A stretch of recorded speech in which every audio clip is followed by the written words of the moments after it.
John Wesley Bruce, Staff Sergeant. I served in the United States Army. Don, or Donald Bridgeforth, was in the Navy. Robert Daniels, branch of military, United States Army. I served in the United States Marine Corps. I was a corporal. I served in Fubai in 1966. Graduated from high school in 1964. Shortly after that, I enlisted in the Marine Corps. Truthfully, I didn't even know that Vietnam was going on. So, because if you remember in 1964, things were just kind of getting started. So that was the furthest thing from my mind. I probably had heard of Vietnam and then what was going on in Vietnam in probably late 63, early 64. The only thing that I can remember when Barry Goldwater was running against Lyndon Johnson for president in 1964, and Barry Goldwater was going to send us to war, and Lyndon Johnson says we don't belong over there. But 2 years later, he's president, and my happy ass is in Vietnam. So we had 3 or 4 of us were gathered one night and watching something on one of the limited TV channels in those days, and the news came on, and there had been this Gulf of Tonkin incident. 3 or 4 North Vietnamese patrol boats attacked 2 U.S. destroyers were out in the Gulf of Tonkin. That set in motion the United States, President Johnson at the time, feeling that we now had grounds to directly enter the war to retaliate against this aggression. I think every day from like 1965 up till I got drafted, I heard about the Vietnam War, but it really didn't interest me. Because, you know, you hear about the Vietnam War on TV every day, you know, you heard about the Vietnam War, but it was just something that we never thought about. I never dreamed I would be going to that war. So I started looking around for something to do in the military, and so I wouldn't be drafted. I pretty well by that time had seen what was going on with people who got drafted. And I'm no hero. I didn't particularly want to end up sleeping out in the jungle and being shot at and bit by various sundry vermin. Graduated in 1965 from Des Moines East High School. They took our names off of the high school registry, and I was drafted. I started at Drake University and came home one day, and my mom said, "There's a letter for you on the dresser." Well, opened the letter and it said, "Greetings. You have been inducted to the Armed Forces. You got to report to the induction center on such and such a day." And I still got that letter. So there would be pep talks all the way through flight school. And when you get into the squadron, commanding officers would stand up and we're an all-volunteer force. And of course, all of us young ensigns and JGs in the back who joined to avoid the draft thought, yeah, sure. If there hadn't been a draft, I probably wouldn't be sitting here listening to you. Even if you were going to college, there was no deferment at that particular time. This was when the war was at a pretty good push and they needed warm bodies. You had to go. I couldn't afford to go to Canada. And I didn't have anybody that would pay for me not to go, you know.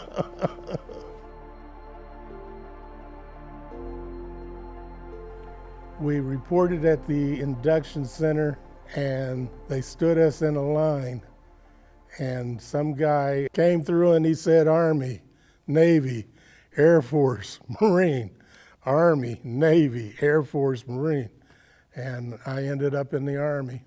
Well, boot camp is more of a term that would be used with the enlisted experience.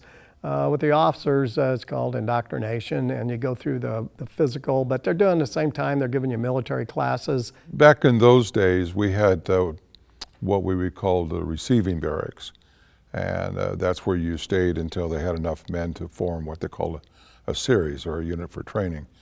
Receiving barracks is like hell on earth. That's where you get indoctrinated into the drill instructors and the way they expect you to react, and it is definitely an eye-opener.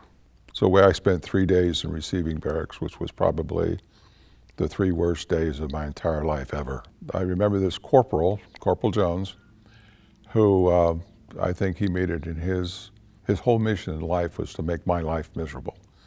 And it's kind of like, I tell people when I went to boot camp, Corporal Jones looked at me and said, "I've been waiting for you all my life." Gunny Sergeant Martin is forever be etched in my mind. I remember one time I was sweating profusely standing in the Florida sun in the middle of the summer at attention, and the sweat was dripping down. And I knew better, but I kind of reached up to get the sweat out of my eye because it was beginning to burn.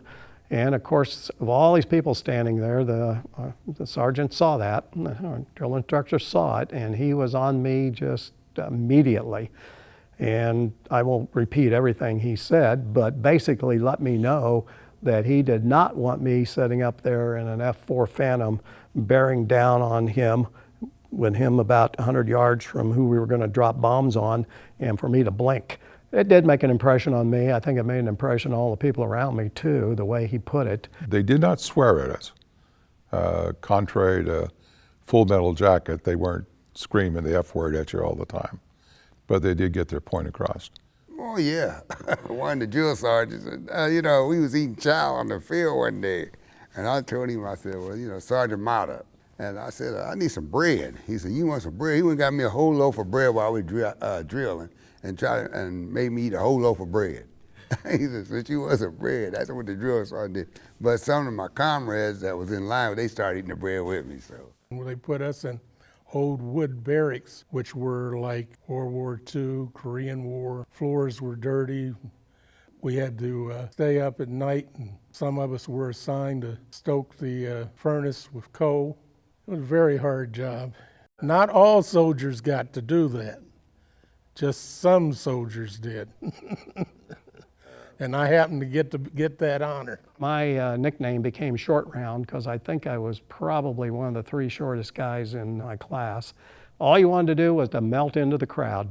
And there were about 60 guys in my class, so it was kind of easy to, if you played it right, you just didn't want to stand out. The guys that were tallest got beat up unmercifully. They were picked immediately to be the leaders of the group, and if any of us screwed up, they got yelled at and treated as badly as we did, and there was a reason for that we learned later on in terms of leadership. Someone who, if they were drafted, they caught all kinds of hell in boot camp, because one thing that you'll hear from people who've been in the Marine Corps, one of the things the drill instructors say all the time, until you become one, it's my Marine Corps. So to the draftees, they would say, you don't want to be part of my Marine Corps. And so they gave them some little extra incentives to be part of the Marine Corps, and which was good for us because they left us alone. once you get into the military, they tell you what to do, when to get up, when to sleep. And sometimes that's hard to, when you come off the streets, it's kind of hard to maintain that, but they show you discipline. But once you got used to it, you realized that it really wasn't that personal. And they were teaching you a lesson to be able to perform while people are yelling in both ears. It was to prepare you to deal with chaos. The training is fierce. The physical fitness training is, I thought I was in great shape when I went in, and I had muscles hurt that I didn't know existed. There was some nervousness at first, and then as you started to excel, you started to become a unit, then there was an intense amount of pride to start to build up. Because the whole job of the Marine Corps is to break you down from an individual and build you up as a unit. You take the I out of things and put unit in it. And they instill in you a sense of pride in yourself and in the Marines, and you do anything possible not to bring discredit upon those who went before you. We knew where we was going. We knew we was going to Vietnam. That's the first thing put in your mind, well, we're on our way to Vietnam. So. Yeah, it was pretty much that way. We all knew where our destination was and so forth. But we still had to go through our advanced training before we went there.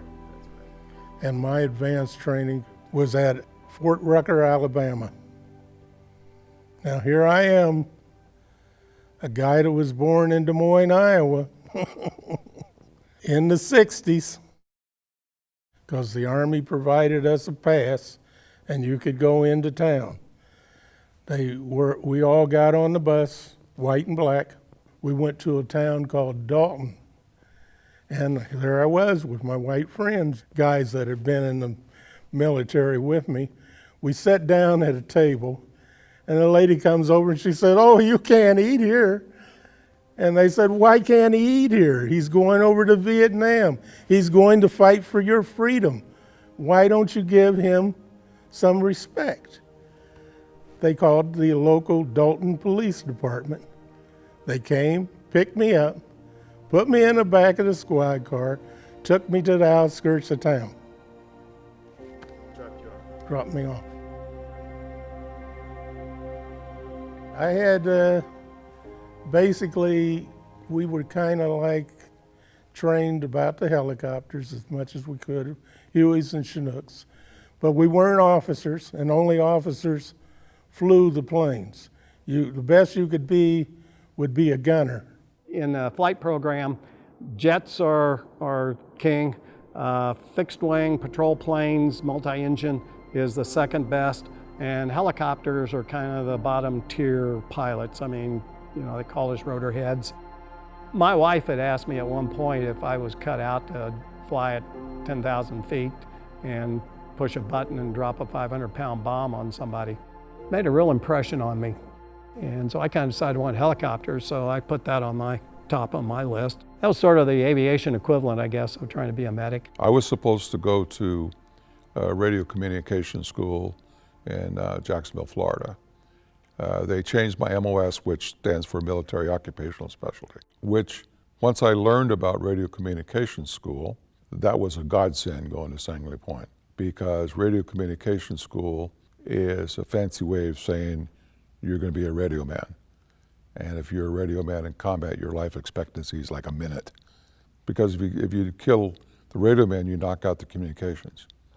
Because you got this, what they call a prick 25, PRC 25, on your back with like a 50-foot whip antenna, which kind of says, "Here I am, shoot me if you can." I completed my training, and they assigned me to the Adjutant General's office. I did that for a while, and then they shipped me to Vietnam. They needed us, and they needed us now, so we were sent over there as quickly as we could go.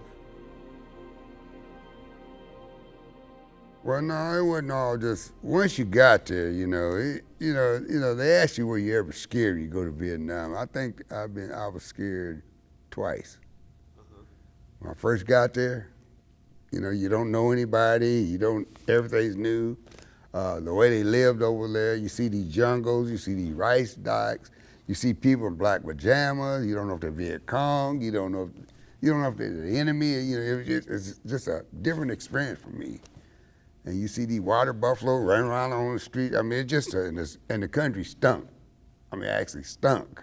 We arrived in the middle of the night, and as we got early morning hours and as daylight came, you could actually see what was going on around you, and it was stunning, to say the least. Beautiful in some ways. But I saw my first water buffalo, first rice paddy. It was raining and muddy. And I think it was pretty much that way most of the time we were there. One of the things that most people, if you talk to Vietnam veterans who say come straight from the States, their first impression of Vietnam was the heat. When they got off the plane, the blast of heat. Well, I'd spent a year in the Philippines. I was used to the heat. The tour duty in Sangley was 18 months. But the only way to get out of that 18 months, you could volunteer for Vietnam. So myself and another Marine got drunk one night and decided to sign up to go to Vietnam. When I was over in Vietnam, I served at an air base called Bien Hoa. We were just kind of like herded. You got off the plane, they herded you here, and they put you there. And some guys were assigned, up north and into the fight, and then some of us were assigned jobs that were, we loaded, put equipment on the helicopters. We had Chinooks, we had Hueys. People would come in daily, new soldiers, sometimes once, twice a week. Some of them were gun ho. We got to get into the fight, blah, blah, blah. And Some of them, you looked at them and you said, awful young to be going into this. And they were coming from everywhere. This was the thick of the war. This was 1966. President Johnson was really pushing to get us over there to end that war. We were sending a lot of young men overseas. And we landed in Da Nang. They just put us aboard a helicopter and flew us up there. When you go to your squad, I was assigned as an A team leader, which means I was assigned as a fire team leader. But I was also what is referred to as an FNG. And you can imagine what the F stands for, and NG stands for new guy. But there were 13 of us overall that volunteered for Vietnam. 5 were killed and 8 were wounded. Once you get to Vietnam, your main objective is to stay alive and make sure that you don't screw up and cost somebody else their life. I was assigned to the 82nd Airborne, 3rd Brigade, Bravo Company, 321st Field Artillery. Our job was to support the infantry. The artillery, you have 6 guns in what they call a battery. And you have probably anywhere from 6, 7, 8 members to 1 gun. You got different sizes of gun. You got a 105 howitzer, you got a 155 howitzer, you got a 175 howitzer, and you got an 8-inch howitzer. I was on the one that's smallest, 105, which would shoot 7 miles. Our goal, basically, our mission was to support the infantry whenever they got into a firefight. That was our goal. Say my gun was sitting here, and maybe we was gun 6, and gun 4 would be where that stage is. So that's the distance. Game 5 would be over there. 3, 2, and then you had to 1. At the time I was over there, the carrier I was on was the USS Hornet. It was built and launched in 1943 and served in the latter part of World War II. It was CVS-12, so it was the 12th carrier ever built. And in the Gulf of Tonkin at that particular time, there were 4 carriers operating, 3 attack carriers and the CVS carrier. We had 1 large squadron of 16 helicopters, and had about, 50 pilots. Now, this is where my dream of being a search and rescue pilot began to really get off the tracks. While I was finishing flight school and going through all this stuff, the Navy was changing the whole way they were going to use our squadrons. The CVSs were all going to be retired. In fact, this was the last cruise for the Hornet before they decommissioned it.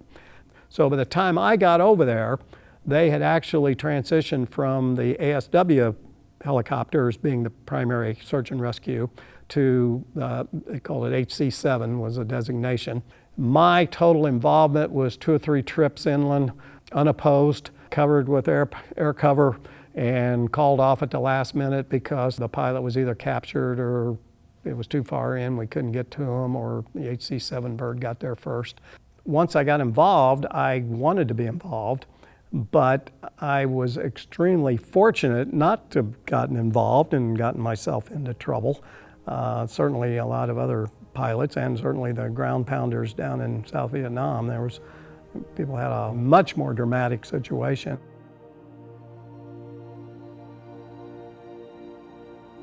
There's an old military adage which it says, if they tell you that intelligence says it's going to be light contact, that means you're going to get the crap shot out of you.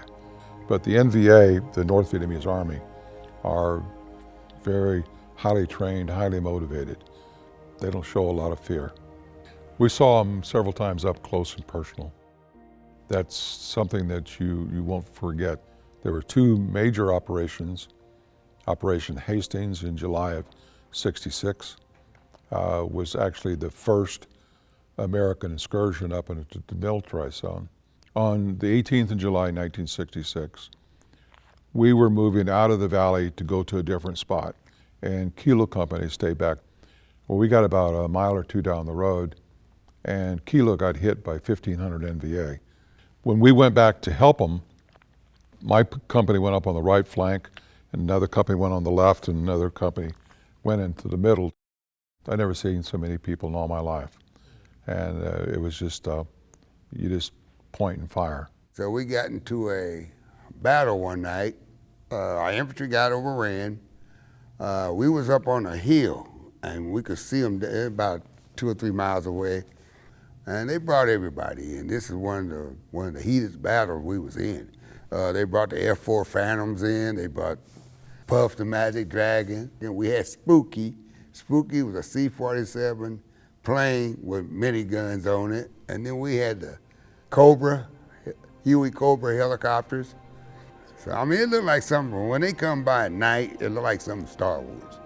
At night, you can see tracer rounds. Tracer rounds are round in between each live round. And it's just like one ray, like from Star Wars. That's all you see. We fired so long, we fired over 24 hours, that our guns' tubes got so hot we had to pour water down. You could hear screaming on both sides, both enemy and American people, where they've been blowed up and shot at. Napalm comes in, burns your skin. It's just the hollering and screaming. It was something that you don't want anybody to hear. Later, when contact was broken with the enemy, then we had to try to take the dead and wounded out. We had to go into a stream and walk down this stream. I'm sure the Vietnamese knew where we were at, because my knees were knocking so hard they surely heard it, because you were just absolutely scared.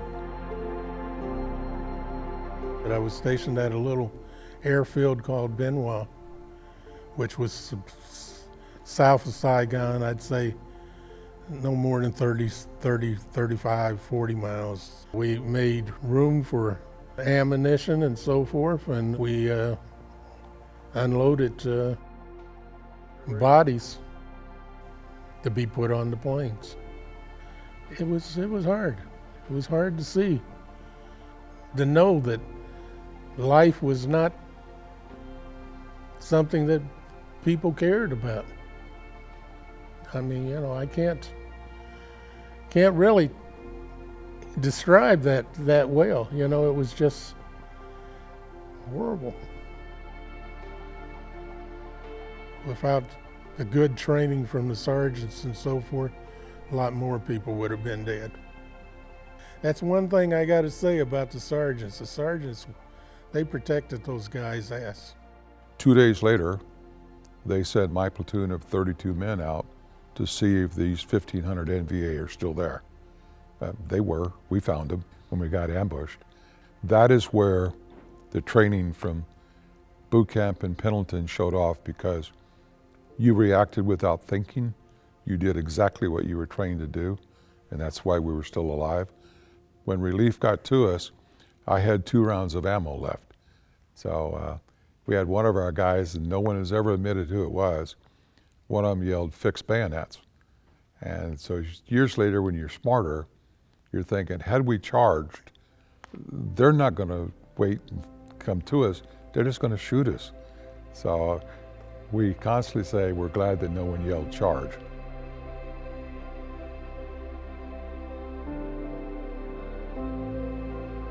Well, like I said, a lot of times we got in battle, it was like 117 degrees.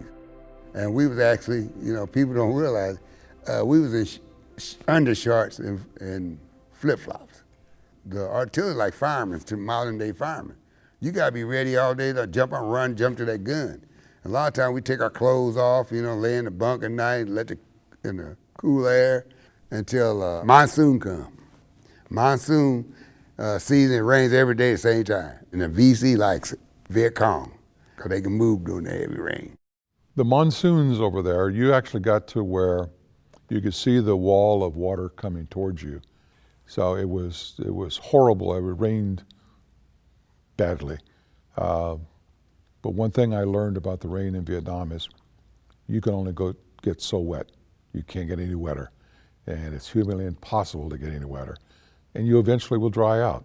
They gave you ponchos, but most of us did not wear the ponchos because with the heat, it was like a sauna on the inside. So what we did is we put them on inside our backpack, and which is the part against your back. So that was a cushion for anything that you put in the backpack that wouldn't dig into your back. Heavy rain, sometimes we would stay put because we couldn't move. But they knew how because they were guerrilla warfare. They were guerrilla fighters. They knew the terrain, how to do all this. You know, all that terrain over there was new to us. Those were some ingenious little people. I mean, I can't say anymore. You know, they dug, you know, we found out later on during Tet that the little towns that were right around our base, some of the Vietnamese had dug tunnels right up in underneath our base, and they entered our base there. You're walking around, you didn't know. Most of us respected them much more than we respected the South Vietnamese. I have zero respect for the South Vietnamese. I respected the North Vietnamese army. Like in the Marines, our tour of duty was 13 months. The tour of duty of a North Vietnamese soldier was until we were driven out or they were killed. There was no such thing. We really didn't know these people over there. They were great people. They had been used by so many different foreign governments. They treated us fair, you know, I mean. You know, some buddies of mine, I'm always hanging around them. So they said, we had some downtime, let's go down, there's a village close to our guns. So we followed them down the village.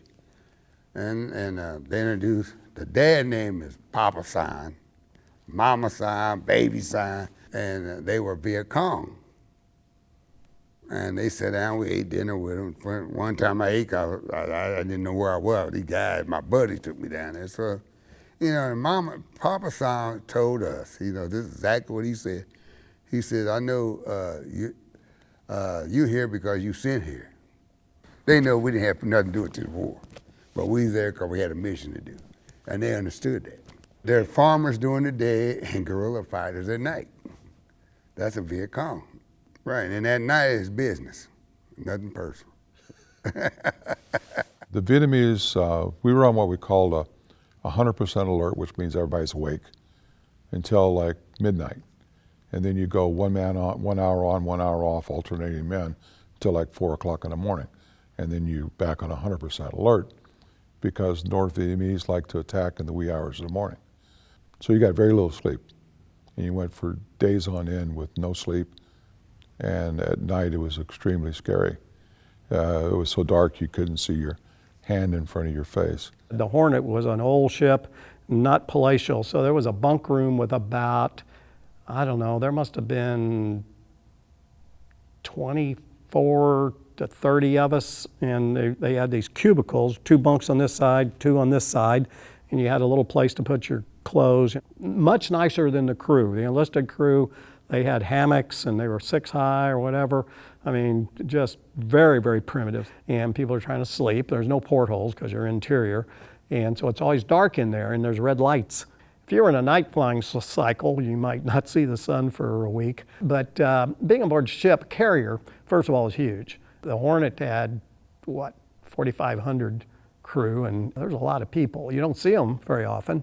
And you don't bump into a lot of people. It's like a little city. I probably had 4 guys out of our company that I considered friends, but most of the other people you would know them by name, maybe, but you didn't form much of a relationship.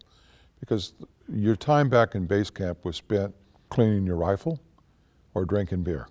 That was basically it, and riding home. I got to call home. Well, it was what they call Mars station, some kind of satellite they had set up that you could put a call in, and then your parents would get it 2 days later. And then they would call you 2 days later. I can remember they called me like 3 o'clock in the morning, Vietnam time, but maybe 7 o'clock in the evening, their time. So I talked to my mom and dad, but you had to say over and out on the phone. And we also had what we referred to affectionately as NCO material, which non-commissioned officer material, which was comic books. So you had something stupid to read, and then somebody would always find a Playboy magazine from home. All of us close, you know. We had some downtimes in what we call parapet. Each gun be sitting in a parapet at different places, 5, 6 guns. You go visit each other, and we laugh and talk, drink beer. Read letters, you read the Pacific Stars and Stripes. You listen to Hanoi Hannah on the radio. She was a North Vietnamese propagandist. But yeah, we actually found out after Hastings that we were all dead. She even knew we were 3rd Battalion, 4th Marines, which I don't know how she knew that. So I asked the lieutenant, I said, hey, if I'm dead, can I go home? So, and I won't tell you what he said to me.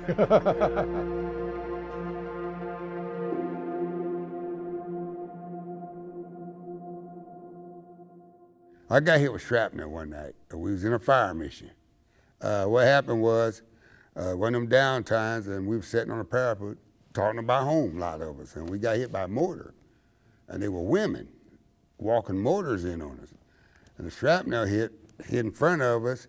They blew up the mess tent, a couple trucks, everything just broke loose. And then I got shrapnel on my knee, which started bleeding, and my section chief wanted to give me a Purple Heart.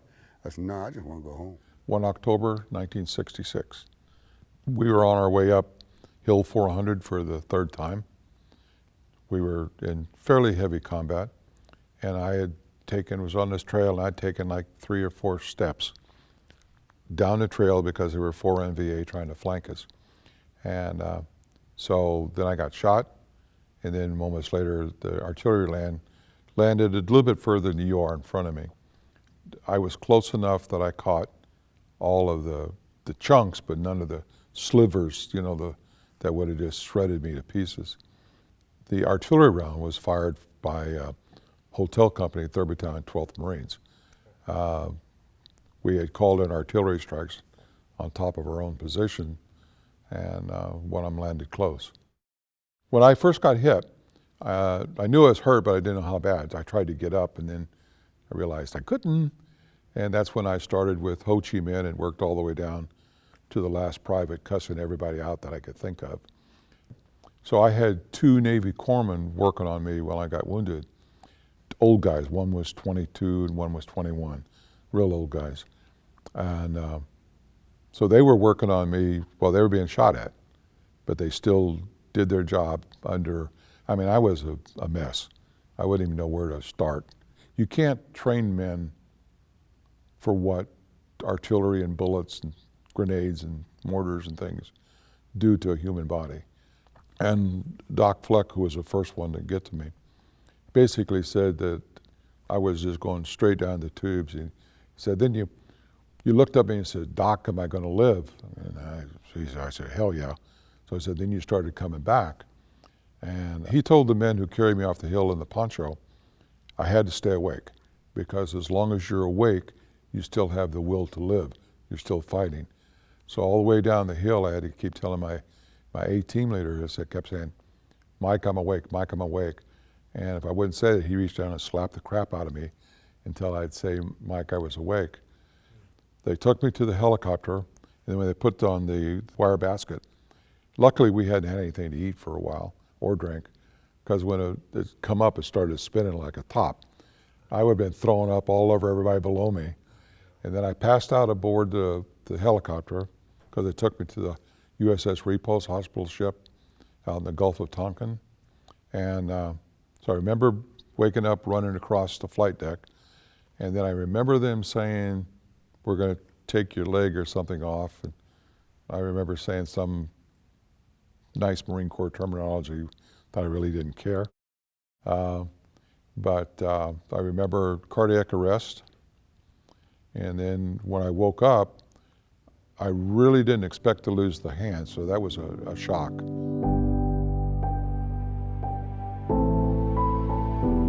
This is the tag they put on you when you are wounded. The Navy corpsman writes on there all of this stuff. It has your name, service number. I was with the India Company, 3rd Battalion, 4th Marines, 20 years old, Catholic, got left leg amputated, lower arm severely severed, tells you the time of day, and it tells you how much morphine you got at which times. The counseling I had in the hospital, everybody thinks must have been long, 5 minutes. And the doctor said you could be a class clown, no one wants to be around you. You could be a drunk and no one wants to be around you. or you can realize that your arm and leg's not going to grow back, lead a normal life. Your choice. President Nixon said this unit be the first one I pull out. So he pulled out the 82nd Airborne. Main headquarters was called Copperhead. They sent us back there, we turned all our weapons over to the South Vietnamese. And that's the only time you're scared because you don't know when they're gonna hit you. We didn't have no weapons. We had nothing to fight with. They took everything from us. So we flew in, and we flew into Imperial Beach at the Naval Air Station as our home base. And all the wives and I guess any parents that wanted to come, but in my case it was my wife and my baby son, were there to meet us, and we flew in, we flew over the field. 16 big helicopters is a pretty big show. And so we flew around and everybody comes and lands and they taxi in and we all get out and kind of, you may have seen some pictures of these arrivals home of the pilots and the wives. Once they shut all the engines down and all the chaos stops, the wives are all released to run out and everybody goes out and all the hugs and kisses. And they had a big band for us. It was kind of surprising given how few of us, but it wasn't at all like you hear about and how these guys were treated when they came back. These ground pounders down in South Vietnam, I mean, they were sent home by themselves and they were just kind of thrown out there. Yeah, we didn't get that support coming home. There wasn't no, like they did in World War II, ticket parades. There wasn't none of that. We got home, you was it, you know. You lucky to see a newspaper at the airport. When I was in the airport, my dad and mom. And you know, they just didn't welcome us home like they should have. Like I said, we went over somewhere, never heard of it, never seen it. I'll never see it again. And then to get that type of welcome coming back, you know, it was wrong. It was bad. It was bad. By then, Jane Fonda did her historic trip to North Vietnam and rode around on an anti-aircraft gun. People were getting pretty sick of the war, and from California to St. Louis, we were told to take our uniforms off and to get into civilian clothes because I guess they had been throwing stuff on soldiers and calling them names and spitting on them. I really didn't have that happen but once. I think some lady spit on me. But we ended up in St. Louis, and I remember distinctively that somebody yelled out "baby killer," and the cops happened to escort that person away. It was pretty horrifying to see that people felt that way about somebody who was supposedly over there to protect their freedoms. They didn't care about the veterans. Yeah. Like today, they just now recognizing the veterans of the Vietnam War. I didn't ask to go, you know. So somewhere I never seen before, never heard of it. It's awful difficult to separate you don't like the war to you're against the men and women who are serving. And that's what we couldn't understand, you know, what the hell are we doing wrong, you know. So I didn't have a whole lot of respect for the protesters. I could understand their views, you know. No one likes war, but what they did, in my opinion, is they took it out against the men and women who'd come back. A lot of the guys that I flew with, that are my peer group, we were not big fans of the war. We did our duty for the country. We enjoyed the heck out of flying, but we weren't big fans of the war. But I had this feeling that if you're going to criticize something, you needed to participate. I signed up for 6 years of active duty. If they're going to teach you to fly, you got to be there a while. And so signed up for 6 years. I got out a little early because I started drawing down toward the end of in '71 when they eventually released me. And then they got me. They didn't tell us that not only did we get the 2 years that we signed up for, but they stuck us in the inactive reserves after that. But you didn't get that actual certificate that said you were honorably discharged until 6 years after. And you guess what job they gave me? Recruitment. I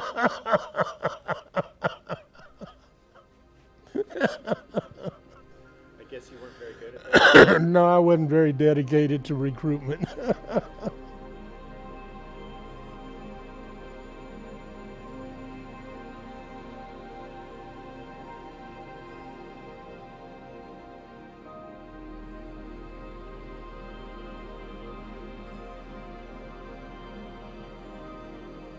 First time I met these guys again was in 1992. When I got wounded, and after I recovered, I wrote a letter back to the company commander and the guys that I left, and they actually thought I didn't make it. I have some notes at home.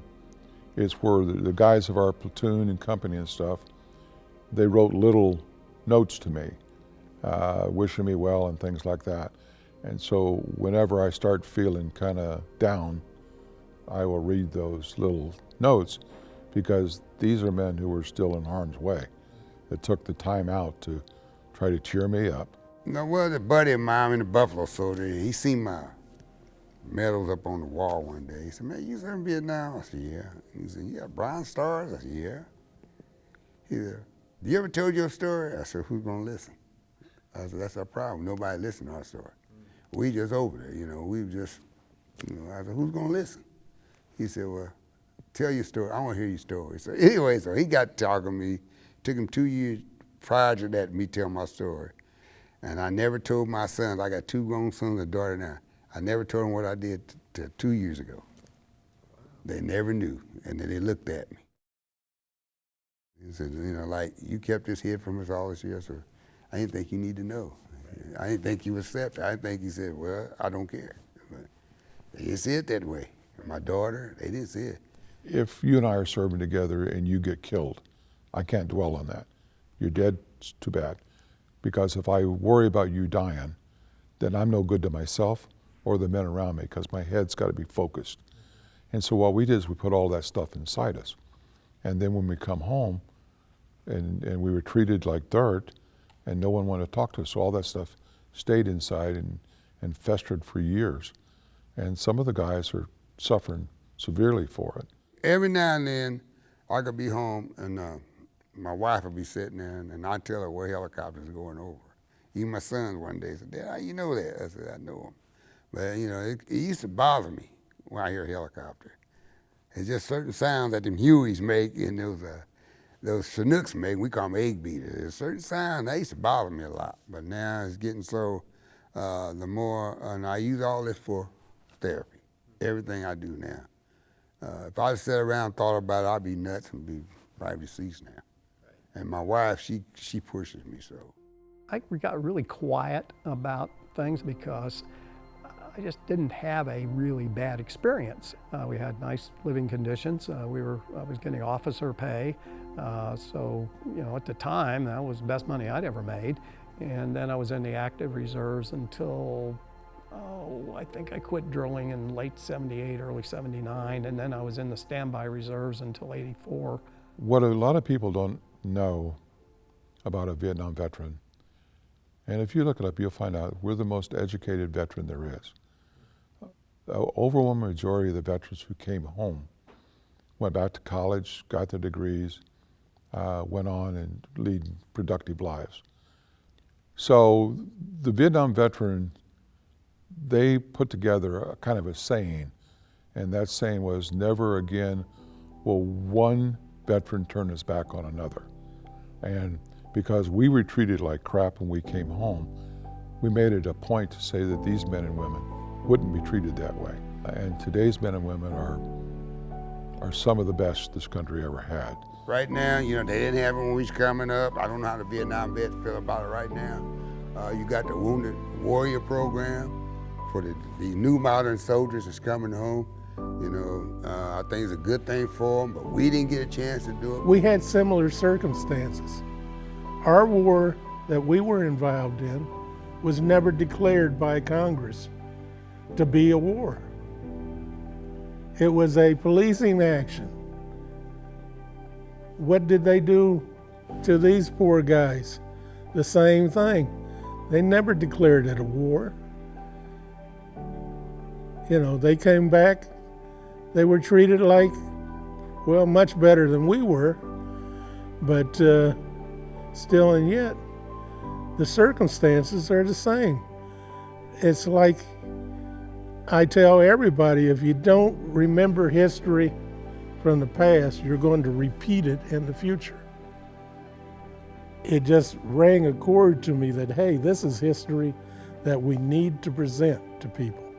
We need people to understand what happened. It's the Vietnam veteran. We were the best America had. Brothers who fought without America's support. Brothers who returned without America's welcome. Brothers who will always be the best America had.